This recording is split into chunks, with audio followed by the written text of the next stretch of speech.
सिंधुदुर्ग जिल्ह्यात निवडणूक संपायला अवघा काही वेळ असताना शिंदेंची शिवसेना आणि भारतीय जनता पक्षामध्ये राडा झालेला होता आणि या राड्याचे पडसाद अजूनही पाहायला मिळतात। जर बघितलं तर या राड्यातील जे विशाल परब होते त्या विशाल परब यांच्या ड्रायव्हरला मारहाण करण्यात आलेली होती, त्यांच्या सुरक्षा रक्षकाला सुद्धा मारहाण करण्यात आलेली होती आणि त्यानंतर असे उलटसुलट प्रतिसाद उमटताना दिसत होते।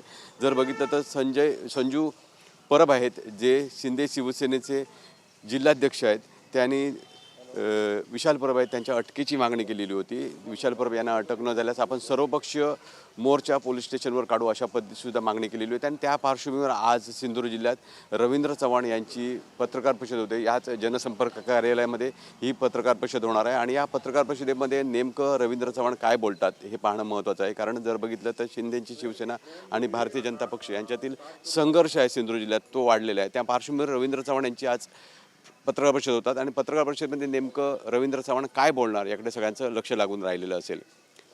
कॅमेरामन अजय कुडाळकरसह विकास गावकर, TV9 मराठी, सिंधुदुर्ग।